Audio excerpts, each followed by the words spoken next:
কথায় পরিশ্রমই সাফল্যের চাবিকাঠি। আসলে কি কথাটা ঠিক? কথাটা যদি আসলে ঠিক হতো তাহলে গাধা বনের রাজা হতো, সিংহ আমাদের পায়ের কাছে থাকতো।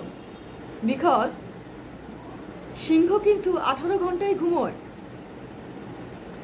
আর গাধা 18 ঘন্টায় খাটে, কিন্তু বনের রাজা কিন্তু সিংহ, গাধা না।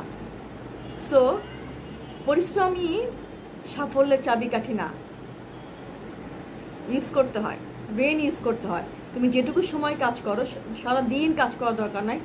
দিনে 2 ঘন্টা, 1 ঘন্টা, আধা ঘন্টা, 12 ঘন্টা, মানে যতটুকু তুমি কাজ করো না কেন, ওইটুকু তোমার কাজের মতো কাজ করতে হবে। সময় দিয়ে কাজ, মানে সময়টাকে কাজে লাগাতে হবে। তুমি কোন কাজটা কোন সময় করলে বেটার হয় সেটা বুঝে কাজ করতে হবে। তাহলেই তুমি 18 ঘন্টা ঘুমিয়েও রাজা হতে পারবে।